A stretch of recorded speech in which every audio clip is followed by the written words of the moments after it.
1803 میں انہوں نے وہ خون ریزی کی کہ کچھ پوچھو نہ۔ 1803 میں ان تن کے گورے من کے کالوں نے شاہ ولی اللہ محدث دہلوی کے بیٹے شاہ عبدالعزیز نے ایک ایسا فتویٰ جاری کیا کہ ان انگریزوں کے خلاف سب ملک پر، سارے مسلمانوں پر جنگ کرنا، جہاد کرنا واجب ہے۔ 1824 تک یہ اور تمام سہاتی انگریزوں کے خلاف ان کو یہاں سے بھگانے کے لیے جد و جہد کرتے رہے، یہاں تک کہ 1824 کو آپ کا انتقال ہو گیا۔ ان کے انتقال کے بعد ان کو 2 شاگرد تھے، وہ بھی جو کہ یہاں سے دن و رات محنت کرنا شروع کرتے ہیں، اپنی پوری ٹیم کے ساتھ پنجاب کے جو ہے امبالہ کوٹ میں شہید کر دیے گئے۔ اب ان کے بھی شاگرد ہیں جو کہ پٹنہ عظیم آباد میں جو ہے رہا کرتے ہیں۔ پٹنہ کا پہلا نام عظیم آباد رہا کرتا تھا، وہاں کسی قصبے میں موجود تھے، ان کا نام مولانا ولایت علی اور ایک کا نام مولانا عنایت علی۔ ان دونوں کو جب انگریزوں کو ناپاک سازش کا پتہ چلا، تب ان دونوں حضرات نے پورے ملک میں انگریزوں کے خلاف زوردار آگ لگا دیا اور جگہ جگہ کوچوں کوچوں میں جا کر تقریریں کرنے شروع کری کہ اب کچھ بھی ہو جائے ہم کو آزادی چاہیے۔ ان کے احبا یعنی دوست، رفقا، ان کے ساتھی لوگوں نے پورے ہندوستان پر ایسا جو ہے غلبہ پیدا کر دیا، ایسا جوش پیدا کر دیا، اور لوگوں کو ادھر ادھر سمجھانے لگے کہ تاریخ بتاتی ہے کہ ایسا اثر ہوا کہ اماموں نے اپنے مصلوں کو چھوڑ دیا، مدرسوں نے اپنی درسگاہوں کو چھوڑ دیا، یعنی سارے کے سارے لوگ اب ایک ہی دھن لگائے تھے اور ایک ہی جو آگ میں جلتے چلے جا رہے تھے، آگے بڑھتے چلے جا رہے تھے۔ کوئی یہ نعرہ دے رہا تھا کہ دلی چلو، کوئی کچھ کہے کہ لوگوں کے دلوں میں حوصلہ بلند کر رہا تھا، بھگت سنگھ جیسے لوگ کہہ رہے تھے انقلاب زندہ باد۔ اس طریقے سے کر کے اب لوگوں میں ایک ہی دھن سوار ہو گئی تھی کہ کچھ بھی کر کے انگریزوں کو یہاں سے بھگانا ہے، اب کچھ بھی ہو جائے ہمیں آزادی چاہیے تو چاہیے۔ جب ان باتوں کی خبر انگریزوں کے جنرل تک پہنچی، تب ان کو ڈھونڈا گیا، مولانا عنایت علی اور ولایت علی، اور ان کو پوچھا گیا، اغوا کر لیا گیا اور پوچھا گیا کہ کیا معاملہ ہے؟ سنا ہے کہ تم لوگ اس طریقے سے جا کے لوگوں کو بڑگڑاتے ہو، میرے خلاف جو ہے ہم لوگوں کے خلاف تم جو ہے سازشیں رچتے ہو۔ ان کے اوپر مقدمہ قائم ہو گیا۔ جج ہی جو ہے انگلینڈ کا تھا، انگریز تھا، اس جج نے بھی یہ سوال کرے اور اس جج نے اپنے قلم کو اٹھا کے پھانسی کی سزا سنا دیا۔ پنجاب کے امبالہ کوٹ میں یہ دونوں گئے اور ان کو جو ہے پھانسی کی سزا سنا دی گئی۔ جج دیکھتا رہا، جب جج نے ان لوگوں کو پھانسی کی سزا سنائی تو تاریخ بتاتی ہے یہ دونوں پھانسی کی سزا کو سن کے ان کا چہرہ خوشی سے مسرت سے بھر اٹھا۔ اب جج پوچھتا ہے کہ ہم نے تم کو پھانسی کی سزا سنائی ہے، تم کو رونا چاہیے، اپنے کیے بے پچھتانا ہونا چاہیے، اگر تم ہماری غلامی تسلیم کر لیتے تو آج تمہیں زندہ جو ہوتے۔ لیکن وہ لوگ کہتے ہیں نادان، تمہیں کیا معلوم ہے کہ جو ہے اپنے ملک کی یاد میں اور اپنے ملک کے لیے شہید ہونے میں کیا لطف ملتا ہے؟ ہمیں تو خوشی ہے کہ ہم اپنے وطن سے محبت کر کے مر رہے ہیں، ہم اپنے وطن کی جو ہے محبت میں مارے جا رہے ہیں، شہید کرے جا رہے ہیں۔ تمہیں کیا معلوم کہ وطن کے نام پر شہید ہونے کا کیا مزہ ہے، بعد میں شہادت دینے کی چاشنی کیا ہوتی ہے۔ ڈاکٹر راحت اندوری کہتے ہیں، میں جب مر جاؤں تو میری الگ پہچان لکھ دینا، میں جب مر جاؤں تو میری الگ پہچان لکھ دینا، لہو سے میری پیشانی پر ہندوستان لکھ دینا، لہو سے میری پیشانی پر ہندوستان لکھ دینا۔ تو اس طرح خون ریزی عام ہو گئی۔ غدر کا واقعہ بھی لکھنؤ کے سرزمین پہ پیش آ گیا، جس میں منگل پانڈے وغیرہ بے شمار طریقے سے اور بھی دیگر افراد لوگ موجود تھے۔ جب لوگوں کو اکٹھا کر ان میں جوش پیدا کرنے کی ضرورت پڑی، ہمارے پروشوں، جوانوں نے اس کام کو اپنے اندر اپنے انڈر میں لے لیا اور پورے جوش کے ساتھ، جوش و خروش کے ساتھ رات ہو یا دن لگے رہے، نئے نئے نعروں کو ایجاد کیا۔ ہم یہ نہیں کہتے ہیں کہ صرف ایک ہی دھرم جاتی سمپردائی وادی کے کارن ہی دیش آزاد ہو سکا، بلکہ ہمارا یہ ماننا ہے، ہمارا یہ نظریہ ہے کہ اگر ایک طرف نیتا جی سبھاش چندر بوس ہیں جو لوگوں کو اکٹھا کر کے ساموہکتا کر کے انگریزوں کے خلاف بھاشن دیتے نظر آ رہے ہیں، تو ادھر دوسری ہی طرف علامہ فضل حق خیر آبادی تھے جو مدرسوں کے سے فتوے دیتے نظر آ رہے ہیں، انگریزوں کے جہاد کرنے کے لیے، لوگوں کو دلوں میں، مسلمانوں کے دلوں میں انگریزوں کے خلاف جو ہے بلگلانے کے لیے نظر آ رہے ہیں۔ ایک طرف اگر منگل پانڈے جیسے شاسک موجود ہیں جو کہ ایک طرف اپنی دیش بھکتی سے لوگوں کو جاگروک کر انگریزوں کے سینے چیرنے کے لیے شہید ہوتے ہو گئے ہیں، دوسری طرف پیر علی خان نے دشمنوں کے سامنے ڈٹ کے سامنا کرتے ہیں۔ ادھر ایک طرف اگر بال گنگادھر تلک ہیں جو کہ اپنے قلم کے ذریعے اخبار پر انگریزوں کے خلاف جاگرکتا پیدا کر رہے ہیں، تو ادھر دوسری طرف ستیاگرہ آندولن پر خان عبدالغفار خان صاحب اس کو آگے بڑھانے کے اس میں جیل جا رہے ہیں۔ اگر ادھر ایک طرف بابو کنور سنگھ نے 1857 عیسوی میں جو پرتھم بھارتی سوتنترتا سنگرام میں اپنا وجود دکھایا، وہ قابل تعریف ہے، شہید کر دیے گئے۔ ادھر بہادر شاہ ظفر نے بھی اپنی ضعیفی کے حالت میں انگریزوں کو خدیڑنے لگے۔ ادھر ایک طرف اگر بھگت سنگھ نعرہ لگا رہے ہیں کہ انقلاب زندہ باد، اور کوئی نعرہ لگا رہا، جواہر لال نہرو صاحب نعرہ لگاتے ہیں کہ آرام حرام ہے، اٹھو جلدی جلدی اٹھو۔ دوسری طرف ٹیپو سلطان جیسے اپنے وقت کے شاسک اور اسی طرح اشفاق اللہ خان گفاہوں میں چھپ چھپ کر گھاس کی روٹیاں چبا چبا کر دشمنوں کے سینے چاک کرتے نظر آ رہے ہیں۔ اگر ادھر ایک طرف جھانسی کی رانی نے تیر بازی کر خوب لڑی، وہ جھانسی کی رانی مردانی، تو ادھر دوسری طرف بیگم حضرت ممتاز محل جیسی مسلم مہیلا نے عشرت کی زندگی تیاگ کر اپنے ہاتھوں کی چوڑیاں توڑ کر دشمنوں کو یہاں سے مار بھگایا ہے۔ اتنا ہی نہیں، آج الزام تراشی لگائی جاتی ہے کہ صرف فلانے نے ہی جو ہے دیش کی آزادی میں حصہ لیا، مسلم سماج کا یا دیگر سماج کا کوئی ہاتھ نہیں۔ ارے نہیں، تم ہو مذہب کے بارے میں بار بار بیچ میں لاتے ہو اور آپسی بھائی چارے کو ختم کرنے کی سازشیں رچ رہے ہو۔ تم ہو کہ بار بار تم جو ہے اس طریقے سے مذہب کو لا کر اور مذہب کو لا کر ہندوستانیوں کے دلوں میں نفرتوں کو پیدا کرتے ہو۔ ڈاکٹر صاحب نے کہا مذہب نہیں سکھاتا آپس میں بیر رکھنا، ہندی ہے ہم وطن ہے ہندوستاں ہمارا، اسی طریقے سے ختم کر دو۔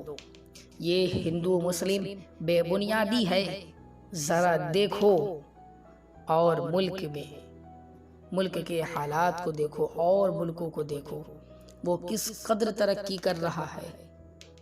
یہاں صرف ہندو مسلم بس موب لنچنگ کا کھیل دھیرے دھیرے شروع ہوتا چلا جاتا ہے، کسی کو کوئی پرواہ ٹھکانہ بھی نظر نہیں آتا ہے۔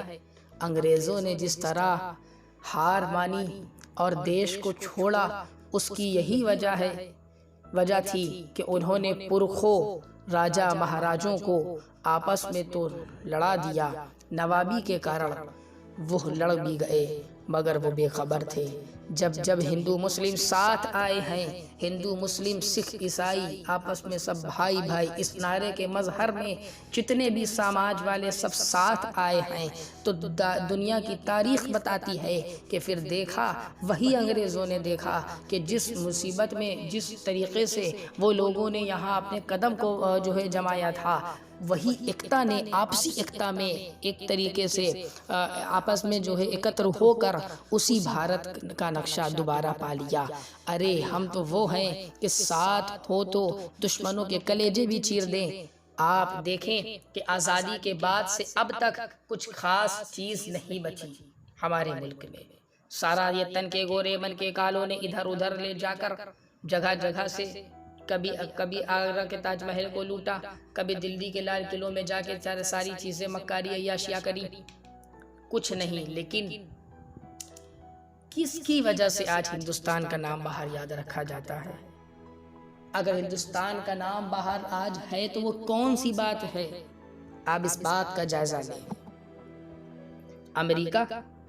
امریکہ اگر آج مشہور ہے تو وہاں اسٹیچو آف لبرٹی ہے، جس کی وجہ سے آج وہ جانا مانا جاتا ہے۔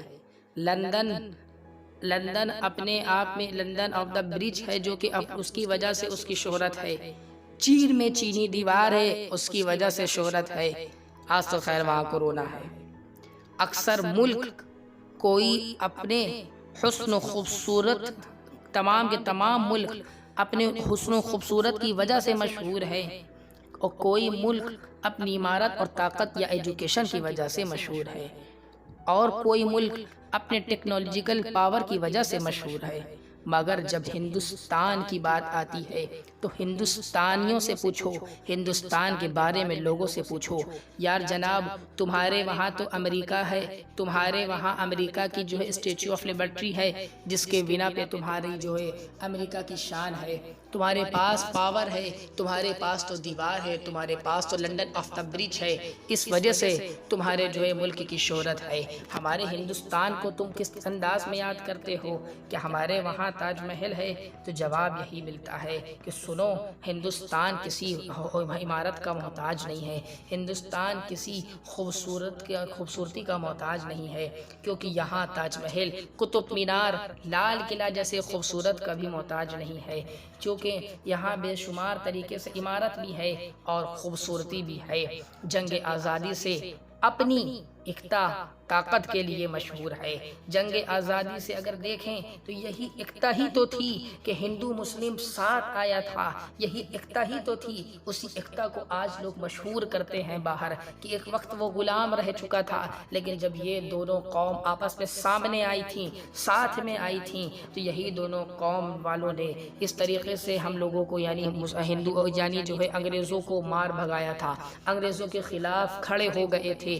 آج اسی چیز کا ہم اور آپ احترام نہیں کرتے ہیں۔ اپنے ڈیکو کریمی کو یعنی جو ہمارا بھارت ہے، سرو نرپیکش ملک ہے، جس کی ایکتا کی مثال اور کہیں نہیں مل سکتی ہے، آج ہم اور آپ اسے ہی نہیں سمجھتے ہیں۔ مذہب کے نام سے ایک دوسرے کو تنگ کرتے ہیں، موب لنچنگ کا کھیل کھیلا جاتا ہے، ایک دوسرے کو تانا کشی کری جاتی ہے، ایک دوسرے کے مذہب کے پیشواؤں کو برا بھلا کہا جاتا ہے۔ ارے میرے بھائیوں، ارے میرے ہندوستانیوں، ذرا ان باتوں کو غور تو کرو۔ کیا ہم یہ سب کر کے اپنے مذہب کا نقصان کر رہے ہیں؟ کوئی کہتا ہے کہ مسلمان خطرے میں ہے، کوئی کہہ رہا ہے کہ کوئی کہہ رہا ہے کہ ہندو خطرے میں ہے، کوئی کہہ رہا ہے کہ سکھ خطرے میں ہے، کوئی کہہ رہا ہے کہ عیسائیوں خطرے میں ہے۔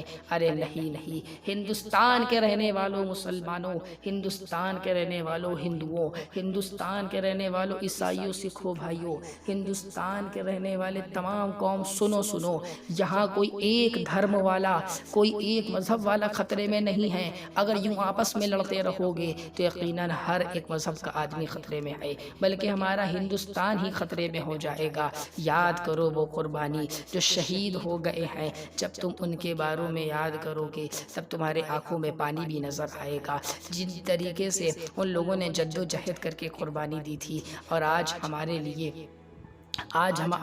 کل ہمارے لیے انہوں نے کس کس طریقے سے قربانیوں کو دیا، کس طریقے سے انہوں نے اپنے گھر پریوار کو چھوڑ دیا، کس طریقے سے انہوں نے اپنے بال بچوں کو چھوڑ دیا، کس طریقے سے انہوں نے اپنی روزی روٹی کو چھوڑ دیا۔ جے جوان جے کسان کے نعروں کے ساتھ آگے بڑھتے چلے گئے۔ کسی نے نعرہ دیا کہ مرو یا لڑو، کسی نے نعرہ دیا آرام حرام ہے۔ مہاتما گاندھی جیسے شاسک نے ہمارے ملک کو جو آزادی دلوائی ہے، آج ہم اس کو یوں ہی ضائع کرتے ہیں۔ ہندو مسلم جھگڑے میں پھنس کر آپس میں ایک دوسرے پہ اتحاد کرنے کے بجائے اختلاف کرتے نظر آتے ہیں، جس کا رزلٹ یہ ہوتا ہے کہ ہمارے میں آپس میں پھوٹ پڑتی نظر آ رہی ہے۔ ہندوستان پھر سے کمزور ہوتا چلا جا رہا ہے، اور ٹکڑے مت کرو، ایک بار نادانی میں ٹکڑے ہو گئے ہیں، اب اس ملک کو اور توڑنا مت چاہو۔ یہ ملک بہت اچھا ہے، اس ملک کی ہریالی دیکھو، اس ملک کی ہریالی دیکھو، اس ملک کے جو ہے لوگ لوگوں کو دیکھو، اس ملک کی وادیوں کو دیکھو، اس ملک کی فضاؤں کو دیکھو، اس ملک کی خزاؤں کو دیکھو۔ یہی وہ ملک ہے جس کے بارے میں اقبال کہتا ہے سارے جہاں سے اچھا ہندوستاں ہمارا، ہم بلبلیں ہیں اس کی یہ گلستاں ہمارا، مذہب نہیں سکھاتا آپس میں بیر رکھنا، ہندی ہے ہم وطن ہیں ہندوستاں ہمارا۔ لہذا آخری بات کہنا چاہوں گا، اچھے طریقے سے اپنے ملک سے محبت کریں، اور ایک دوسرے کو برا بھلا کہنے کے بجائے ہمیں اور آپ کو آگے کی ترقی کے بارے میں سوچنا چاہیے۔ کرداروں پر، اوصاف پر ہمیں اور آپ کو اچھے طریقے سے کھڑے اترنا ہے۔ ہمارے مہاپروشوں نے، ہمارے مہاویروں نے، ہمارے پروشوں نے، ہمارے بزرگوں نے جو قربانیاں دی ہیں اس ملک کی آزادی کے لیے، اس آزادی کو ہر طریقے سے ہمیں اور آپ کو اپنے اندر سمو لینا ہے، اور باہر والے جتنے بھی ممالک ہیں اپنی طرف ہرگز ان کو اب آمادہ نہیں ہونا ہے۔ ایک پیغام دینا ہے کہ آپ کچھ بھی کر لو، جتنی بھی چیزیں کر لو، لیکن ہم آپسی اتحاد کو نہیں ہٹائیں گے، ہمیشہ اس اتحاد کو برقرار رکھیں گے۔ یہ ہماری ماٹی ہے، یہی سروچ، یہی جو ہے سرو نرپیکش ہمارا جو ہے ملک ہے، اس میں سارے لوگ رہیں گے، اس میں سارے لوگ اچھے طریقے سے پھلے پھولیں گے۔ ہمیں اور آپ کو اس بات کو سمجھنا چاہیے، ہر طریقے سے ہمیں اور آپ کو اس میں جو ہے قربانیوں کو پیش کرتے رہنا چاہیے، اپنے بچوں کو ان تاریخوں کے بارے میں بتانا چاہیے۔ ڈاکٹر راحت صاحب کے اندوری کے ساتھ یہ شعر کو اس سے میں گفتگو کو ختم کر رہا ہوں۔ سبھی کا خون ہے شامل یہاں کی مٹی میں، کسی کے باپ کا ہندوستان نہیں ہے۔ اور بہت ہی پیارا شعر کہ میں جب مر جاؤں تو میری الگ پہچان لکھ دینا، میں جب مر جاؤں تو میری الگ پہچان لکھ دینا، لہو سے میری پیشانی پر ہندوستان لکھ دینا، لہو سے میری پیشانی پر ہندوستان لکھ دینا، ہندوستان لکھ دینا۔ ہندوستان زندہ باد، خواجہ غریب نواز کا ملک زندہ باد، نعرہ تکبیر، اللہ اکبر، السلام علیکم ورحمۃ اللہ۔